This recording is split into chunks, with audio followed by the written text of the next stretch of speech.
Only God knows whether I'll have the health, whether I and you and all gathered here will have the health to live until tomorrow, the day after tomorrow, or even solve the tasks that we're faced with and to achieve the goals that we're setting. Only God knows. That's what I'll begin with. It is true that, according to the Constitution, I may get re-elected until 2036, but it is too early, too premature to talk about that, if I'm perfectly honest. I'm not even thinking about that. I'm being perfectly honest with you. The country is facing numerous, major, acute challenges, and they must be solved. We should be thinking about the future of Russia. That's what we should focus on. That's the first thing. Виджай Джоши, руководитель, генеральный директор и главный редактор индийского информационного агентства PTI.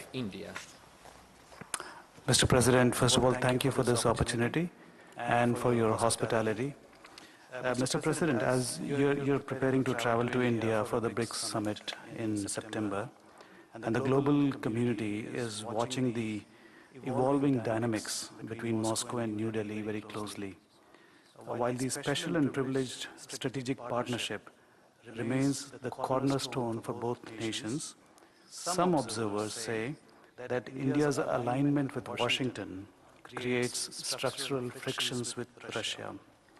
From your perspective, how will you serve to inject fresh momentum into bilateral relationship? What steps can be taken to ensure that Russia-India ties remain resilient against external geopolitical pressures?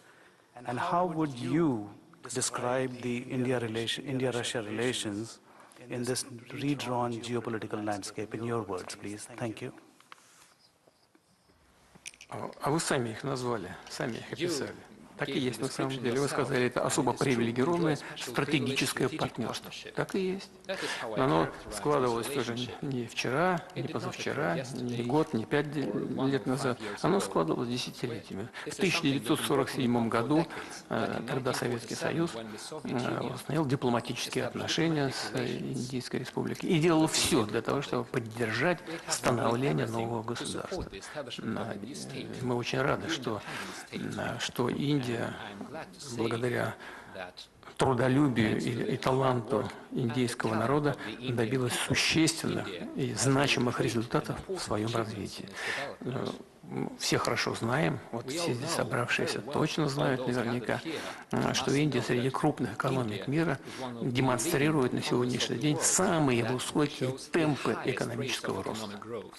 Это не падает с неба, это все результат конкретной работы, прежде всего правительства под руководством премьер-министра Моди. Потому что такие темпы развития Индия демонстрирует как раз за то время, пока реализуются планы и стратегии, сформированные Моди как руководителем правительства Индийской Республики. У нас много совместной работы.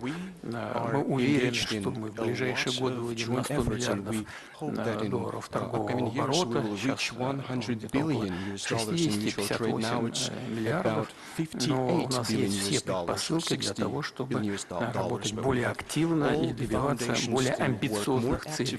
И здесь не только наши планы в области энергетики, в том числе атомной энергетики, куда Кулам строится, работает, и новые площадки мы ожидаем будут решены. Но дело, да, и в углеводородной энергетике будем продолжать работать. У нас одна из самых крупных иностранных инвестиций в индийскую экономику. Мы будем продолжать это делать, инвестировать будем взаимно. Всем хорошо известно, что Индия работает у нас в сфере фармацевтики, и наша компания уже готова многие вещи предлагать. Я не буду сегодня перечислять. Мы наметили, точнее сказать, очень хорошие, перспективные и далеко идущие планы, которые представляют интерес как для Индии, так и для России. Но вот ваш вопрос... Then like, share and subscribe to Mirror Now.